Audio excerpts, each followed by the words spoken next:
Gavin Newsom has held four positions throughout his political career so far: San Francisco City Councilman, then he was the mayor of the city, then he was lieutenant governor, aka vice governor, and he is currently the governor of California.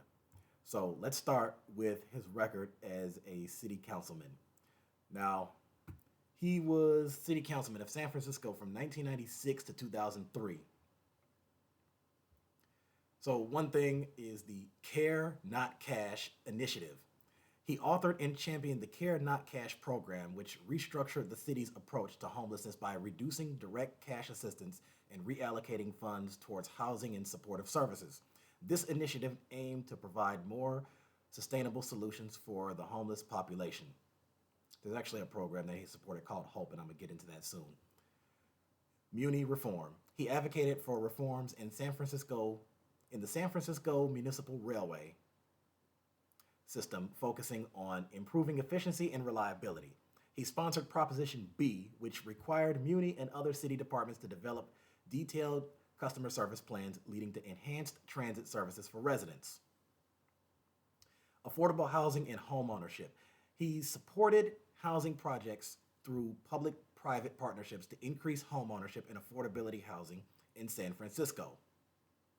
He backed initiatives aimed at providing affordable housing and increasing homeownership opportunities, addressing the city's housing challenges, public health and safety measures. He sponsored legislation to ban tobacco advertisements visible from the streets and supported measures to allow restaurants to serve alcohol at outdoor tables, reflecting his commitment to public health and enhancing the city's dining culture.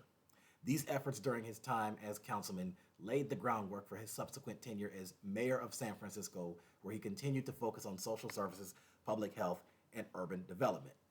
Now, what is the HOPE program that he supported but ultimately didn't pass? During his tenure as councilman, he supported a program known as HOPE, which stands for Home Ownership Opportunities for People Everywhere. This initiative aimed to increase home ownership and affordable housing in San Francisco through public-private partnerships. He also backed a local ballot measure, Proposition Hope, which sought to allow an increased rate of condominium conversions if a certain percentage of tenants within a building were purchasing their units. Now, let me click over here to the other one. Let me make sure I didn't miss anything there. Okay. In lieu of direct cash with assistance. Okay, let me dive a little bit more into this one. His signature achievement as councilman was a voter initiative called Cash Not Care.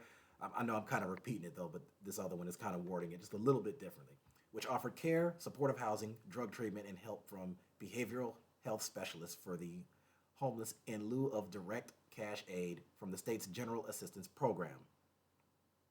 Many homeless rights advocates protested against the initiative. Progressives and Democrats, nuns and priests, homeless advocates, and homeless people were furious, according to Newsom.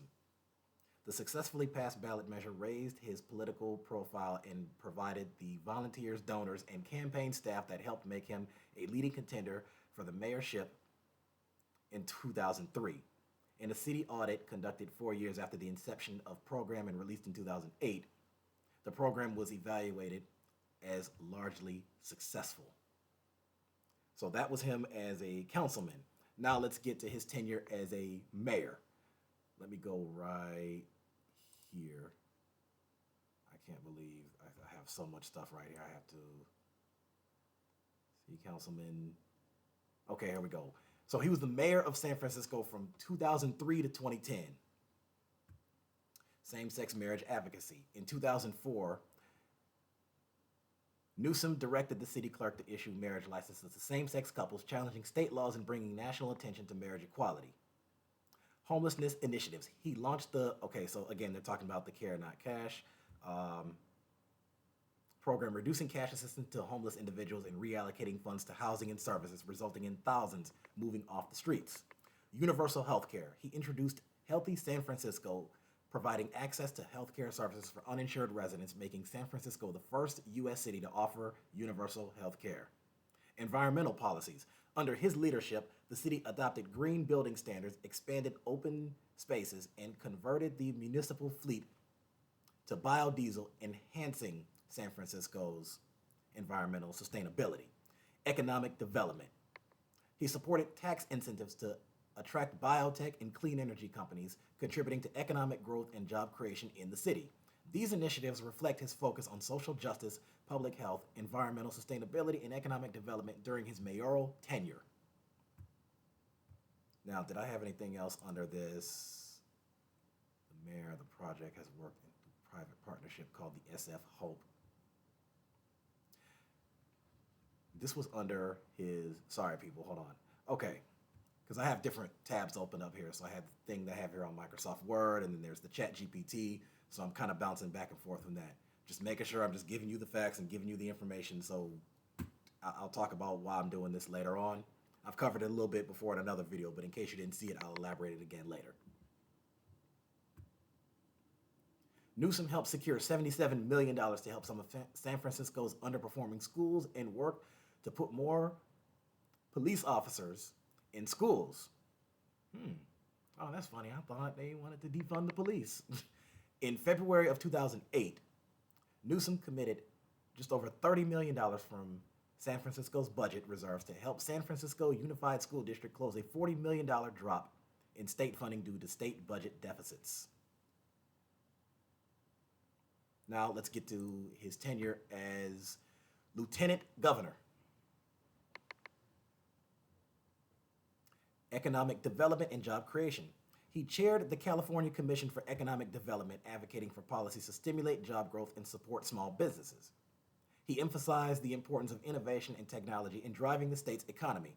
Higher education advocacy. As a member of the University of California Board of Regents and the California State University Board of Trustees, Newsom worked to improve access to higher education. He supported initiatives aimed at reducing tuition costs and increasing funding for public universities. Environmental leadership. He promoted renewable energy projects and sustainable development. He supported policies to reduce greenhouse gas emissions and enhance California's role as a leader in environmental protection. Criminal justice reform. He advocated for reforms to the criminal justice system, including measures to reduce recidivism and support rehabilitation programs. Newsom was a proponent of Proposition 47, which reclassified certain nonviolent offenses from felonies to misdemeanors. Digital governance and transparency. He authored Citizenville, a book discussing how technology can transform government operations and increase citizen engagement. He promoted the use of digital tools to enhance transparency and accountability in government. These efforts reflect his commitment to economic growth, education, environmental sustainability, criminal justice reform, and innovative governance during his tenure as vice governor. Now we get to my favorite part, which is things that he did as governor. Now, healthcare. Now, I've talked about Medi-Cal in another video, so if you didn't see that, check that out before you, or watch this and then watch that, whichever the order, I don't care, as long as you get the information. Medi-Cal expansion. In 2019, the governor expanded Medi-Cal to include undocumented young adults aged 19 to 25. By 2021, eligibility extended to undocumented residents over 50. The 2022 state budget aimed to cover all low-income undocumented adults by 2024, making California the first state to offer such comprehensive coverage. You might want to find a way to get them documented. That might turn a few heads. Office of Healthcare Affordability. Established in 2022, this office develops policies to contain healthcare costs. The insulin one I find to be interesting because it says here, in October of 2023, he vetoed a bill that would have capped insulin copays at $35, citing concerns over its implementation. Now, let me go over to the California government website. And here it says that Governor Newsom announces $30 insulin through CalRx. On his first day in office, he signed an executive order to bring down the cost of prescription drugs by leveraging California's market power. Governor Newsom, as part of his tour of the state of California, announced that CalRx has secured a contract with the manufacturer, Civica, to make $30 insulin available to all who need it. The governor also announced today that California will seek to manufacture its own naloxone. Today's announcement, blah, blah. Okay, here we go. What the governor said, he said, quote unquote, people should not be forced to go into debt to get life-saving prescriptions. Through CalRx, Californians will have access to some of the most inexpensive insulin available, helping them save thousands each year. But we're not stopping there. California will seek to make our own naloxone as part of our plan to fight the fentanyl crisis. By the way, the Biden-Harris administration had passed legislation that allowed insulin to be capped at 35 a month, and every Republican in the House and Senate voted against it. Okay. I still haven't heard an argument as to why voting against that is a good thing. I don't know why insulin being at $35 a month is so bad. I don't know the benefit of people paying hundreds of dollars for that. I just don't get that, but I could be ignorant. I don't know. Just throwing it out there. On education, in August of 2023, Newsom signed an executive order to enhance access to high-paying careers through improved career education and reduced employment barriers, including reconsidering unnecessary college degree requirements for state jobs. Phone Free School Act. Signed into law in 2024, this act requires schools to establish guidelines for student cell phone use by July 1st of 2026, aiming to reduce distractions and improve learning environments. Economic relief and stimulus. Now, this is definitely one of my favorites. Although, if it were me, it'd probably be a little bit higher. But, I mean, hey, this is still good. He did the Golden State Stimulus. In 2021, during the height of COVID, Newsom introduced the Golden State Stimulus, providing $600 payments to eligible residents and additional funds for families with children, benefiting about 2/3 of California citizens. And I actually had ChatGPT break that part down below, and I'll get to that in a second. Inflation relief package. In May of 2022, he proposed an $18 billion package, including direct payments to address rising costs, funds for past due utility bills, and support for healthcare workers. Labor and wages. Minimum wage for healthcare workers. A law signed in 2023 increased the minimum wage for healthcare workers, with some starting at $18 and others starting at $23 an hour, effective October of 2024, eventually reaching $25 an hour. And see, to tell you the truth, I literally just learned that. I did not know that until right before I started doing this video. I read that and I'm like, oh, why has nobody talked about that? Fast food worker wage increase. Now, I already remember that. I knew that off top. He did $20 an hour for the fast food and restaurant workers. At first, he was trying to do 22, but that didn't pass through the state legislature, so somehow they negotiated it down to 20, which, is still a good thing. They had been pushing for him to do 15, so he did $5 more. So that objectively surpassed expectations. Collective bargaining and workers' rights, and again, this one breaks it down even more a little bit further. Support for unions. He has consistently supported labor unions and workers' rights, advocating for policies that strengthen collective bargaining and protect workers' interests. Nutrition programs, another one that I like. This is 1 out of 9 states that did this. The others were Massachusetts, Minnesota, Michigan, Illinois. I think one of the southern states tried to do it, but it didn't pass because of the Republican state legislature. I can't remember the other states off the top of my head, but I did a video about it last year. Free school meals. Under Newsom's administration, California became the first state to implement a universal free school meal program, providing free breakfast and lunch to all public school students, regardless of income. These initiatives reflect Governor Newsom's focus on expanding healthcare access, enhancing educational opportunities, providing economic relief, and supporting workers' rights in California. Now, there's also something else that I remember. He also provided proper protection equipment for kids in schools during the height of COVID, and he also did a program that delivered 3 free meals a day to the elderly in senior citizens' homes in that state. I don't know if that's still going on. I know that was going on for sure in 2021. That was definitely a huge move there, and that was another thing that contributed to his high approval rating and why he easily beat the recall election. People acted like, oh, most people in the state hate Newsom. Every Republican that ran against him, they were losing to him in the polls and in the voting by wide margins. When Larry Elder tried to run against him, it wasn't even close. I can't remember the numbers off top, but I do remember when Republican Brian Dahl ran against him in 2022, he was down in the polls on average 20 to 25 points. I think one poll had him down 30 points. So it's like, you're not beating this guy, okay? Unless he got really sick and something happened to him, or let's say he decided to resign or retire for whatever reason, there's no way that you were going to beat this guy. So Gavin Newsom was winning, and he was winning comfortably. Now, I said this, I told ChatGPT to break down the Golden State Stimulus, which residents are eligible. The Golden State Stimulus was introduced by Governor Newsom in 2021 to provide financial relief to Californians impacted by COVID. The stimulus was distributed in 2 phases, Golden State Stimulus 1 and Golden State Stimulus 2, with different eligibility criteria. Let's break it down. The Golden State Stimulus 1. Eligible individuals received 600 or 1200 depending on their income and family status. Here's the eligibility criteria. Income threshold. You must have earned $75,000 a year or less in adjusted gross income for the 2020 tax year. Okay, actually, I said that wrong. I was a little ahead of myself there. $75,000 or less in adjusted gross income for the 2020 tax year. You cannot be claimed as a dependent by another taxpayer. California Earned Income Tax Credit. You must qualify for and claim the Cal EITC on your 2020 taxes.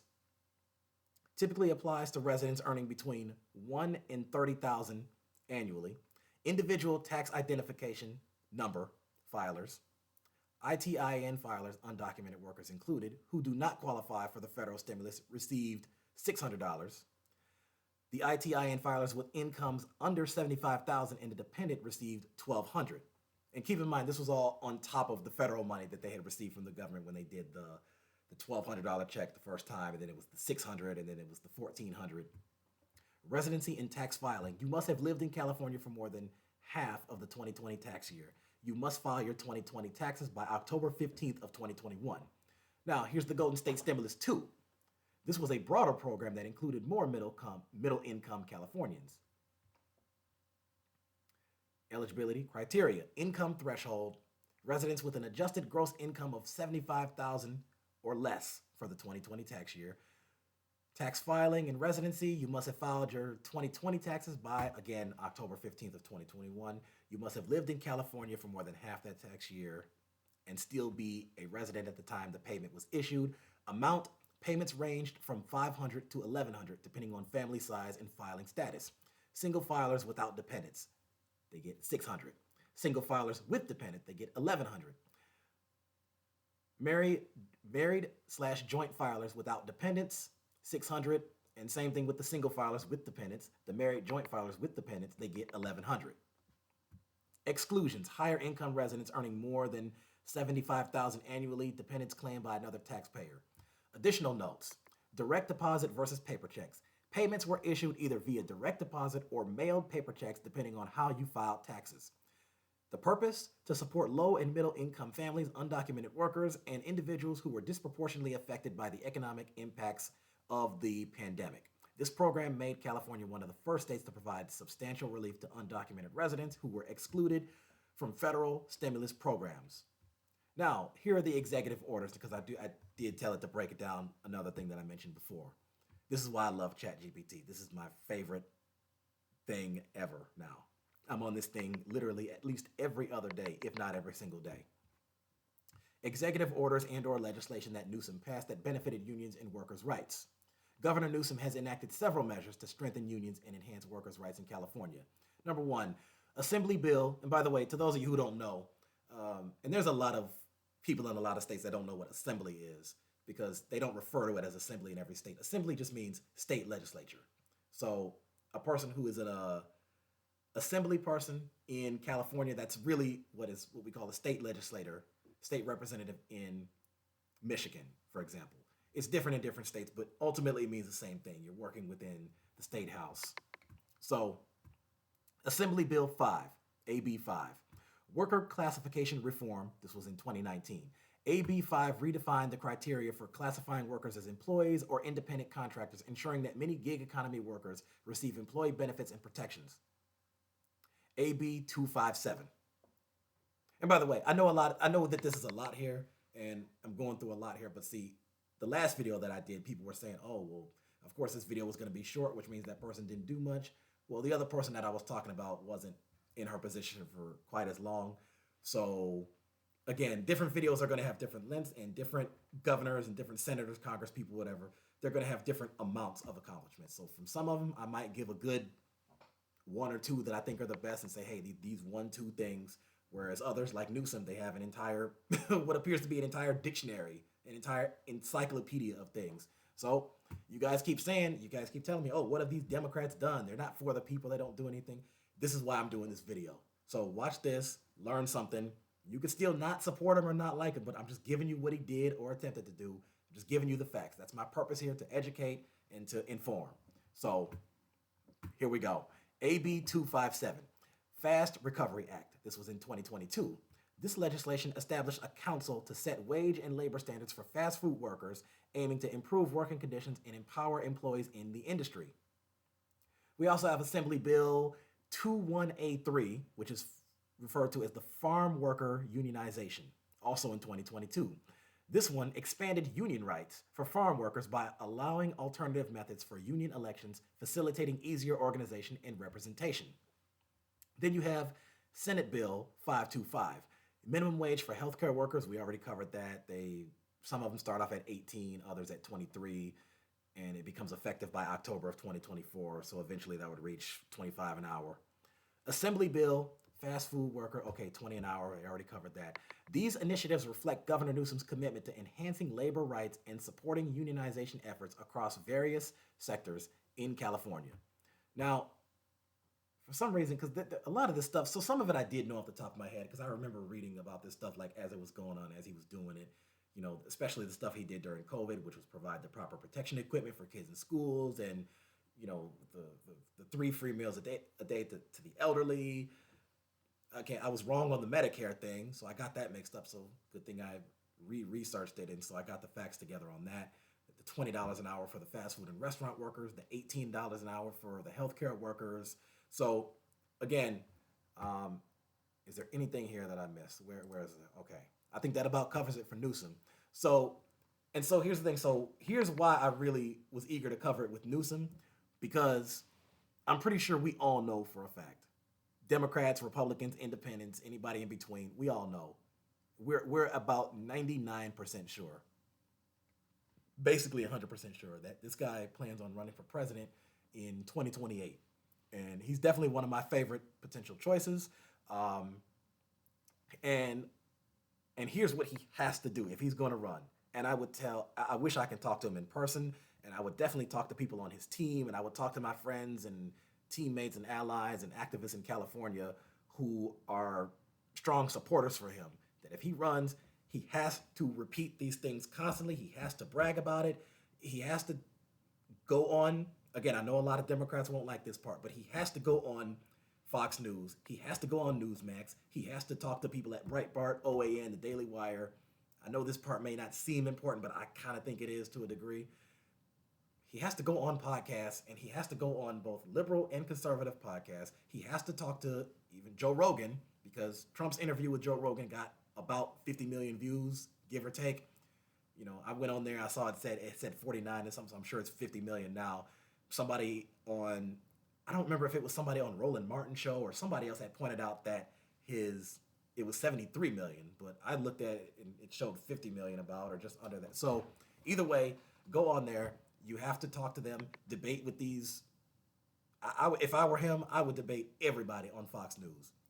Give me the journalists, the news, the opinion pieces. Just give me all of them.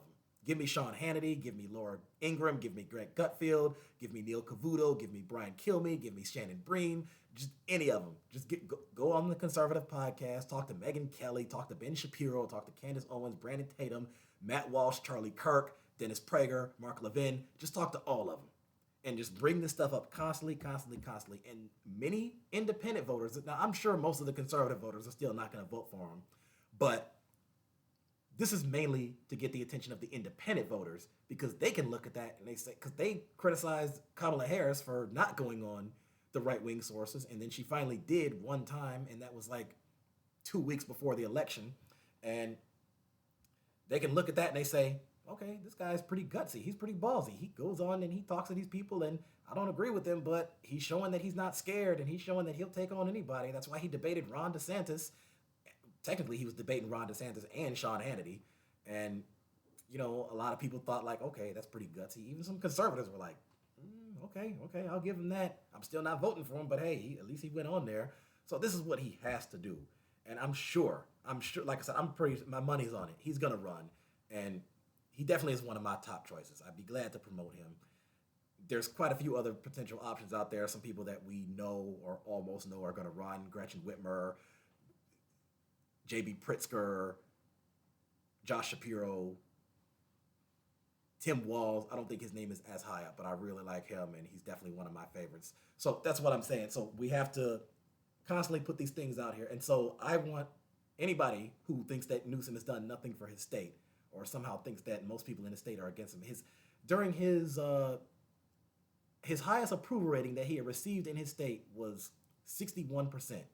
And that was during I don't know what it is at this very moment, but during the height of COVID and right after that, and during the time that he beat the recall election, right before that, his average approval rating was 56 to 58%. And the highest I had seen it around that time was 61. And he crushed all his opponents by 20 to 30% in the polls. And that's why he easily won both his elections and the recall election. So you tell me how. So look at this and look at all the things that he did. And again, that's not to say he's perfect. That's not to say that he didn't say or do anything wrong. I mean, yeah, he had the thing where he told people not to go in the restaurant and he went in there. Okay, so there's that.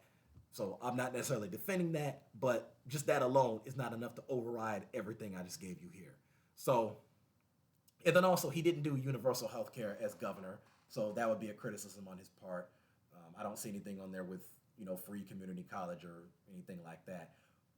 But the collective bargaining stuff, the healthcare workers, and not the nursing, the fast food workers, all that, pretty damn good governor in my opinion. Definitely one of my favorites. And if he ran for 2028, I am more than eager to promote him. And I'm going to tell all the Democrats out there and all the Democrats who support him, look back at this video and constantly repeat these things. Share that. Talk about you have to brag. I've told Democrats constantly, you have to brag. Republicans brag all the time about stuff that they did, even for stuff that they actually didn't do. You had the lady, the congresswoman down in I think she's in Florida, Maria Salazar, who bragged about helping bring about the CHIPS Act when she voted against it, and didn't even come clean or be honest and say, you know what, yeah, I was against it because X, Y, and Z, but I changed my mind, and now I think it's good. Even if she said that would have been more understandable. But it's like, so like I said, this is a pretty impressive list right here. This is a pretty impressive record. So, like I said, subscribe, comment, follow my socials, TikTok, Instagram, Twitter, Facebook, YouTube, all that is on here. All my contact information is there. If you have candidates in your state who you feel I should reach out to or promote, let me know. And if you have questions about candidates running in your area, also let me know. So feel free to call, text, email, or message me at any time. And that's about that. So I got more coming. Stay tuned.